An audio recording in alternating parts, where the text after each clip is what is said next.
Poets are looking for a word that would express Tamar's Tamarism.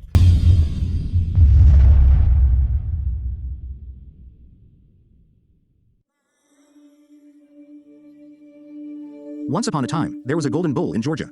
Friends, no matter how unbelievable it may be from today's perspective, this was the highest level of our state in history. And at that time, no more, no less, was at the head of Georgia.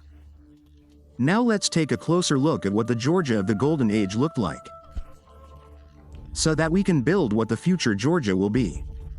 Along with Tamar's political success, Georgia developed significantly economically during her reign. It is confirmed that at that time, watermills were actively used in agricultural work, which was unheard of even for Europe at that time. Agriculture was promoted, which is confirmed by the numerous irrigation canals existing in Georgia at that time.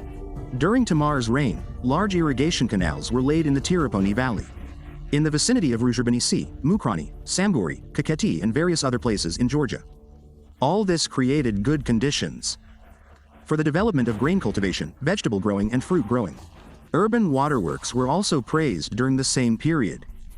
Along with highly developed agriculture, crafts were also promoted, which in turn was a prerequisite for the development of trade. Domestic and foreign trade was developed. The promotion of handicraft production and trade led to the rise of urban life. The most important centers of urban life of this period were Kutaisi and Tbilisi. The production of clay vessels was especially developed in Georgia of this period. During Tamar's time, along with simple clay vessels, glazed vessels were made in large quantities. Copper, gold, and silver vessels was also widespread in Georgia, and its export abroad. Georgia during the time of Queen Tamar had important trade relations with its neighbors. This is one of the most important factors for the country, of course, for its foreign success. For example, with Arabia, Byzantium, and other states imported from Muslim countries to Georgia.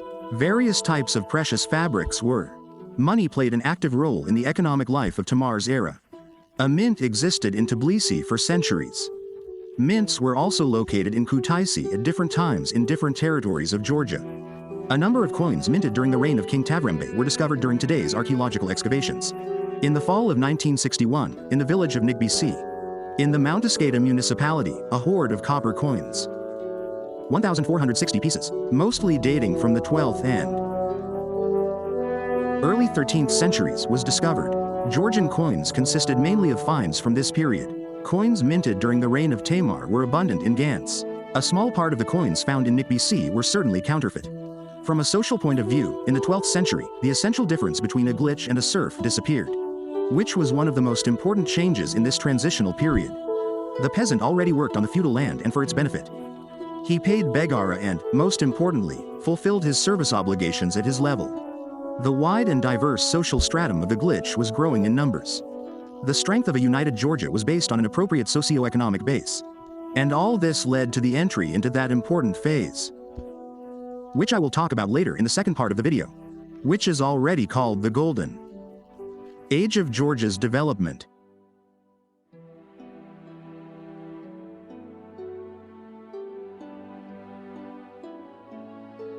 At the turn of the 12th and 13th centuries, the education and culture of a united and economically strong feudal Georgia reached its highest level.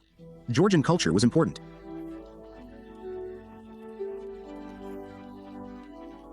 The high development of the country was determined by the work of education. During Tamar's time, schools existed mainly at church monasteries. There were many rhetorical schools in Georgia. At Georgian monasteries, Opis, Oshki, Shadberdi, Berdi existed, intended for schools. Byzantium played an important role in the establishment of school education in Georgia. Close acquaintance with the education system.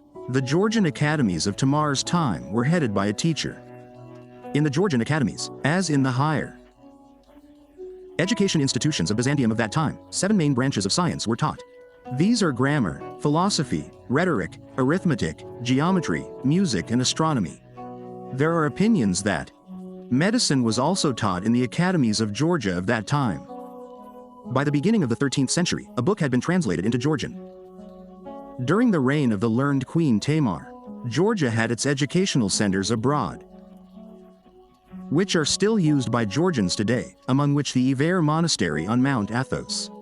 The monastery on the Black Mountain in Syria and the Petritsa Monastery in Bulgaria are worth mentioning, which indicates that Georgia had very, very great influences not only within the country, but also outside the country. At the end of the 12th century and the beginning of the 13th century, Georgia experienced a special revival. During this period, important Georgian medieval churches were created, in which new stylistic features clearly appeared. The proportions of the church also change. The neck of the dome was already much larger than the building. Churches of this type are Ikorda in Kardli, Bethania in the Very Gorge, Kavadakevi in Kardli, Pitareti in Kavemo Kardli, and others. Two brick-built churches belong to the same group. These are Timotis Ubani and Kinsvasi. Single-nave churches. Beautiful pulpit in the Krami Gorge, High Mountain Church in Shida Kardli, Budakari in Kavemo Kardli, Blue Monastery in Tbilisi, and others. The most important role in Georgian monastic life was played by the rock-cut Vardzia Monastery complex. The construction of Vardzia was started by George III and completed by Tamar. The large church located here is important, the walls of which are decorated with frescoes. Portraits of George III and Tamar are also depicted here.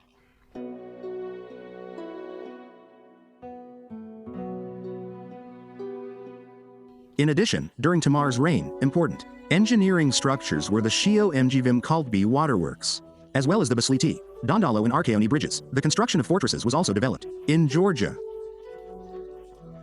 they were built in remote places. It is worth noting the largest fortresses of southern Georgia, Kertvisi, Atkuri, Golden Fortress, Timogva, and others, of Tamar's time is significantly different from the previous ones of this period.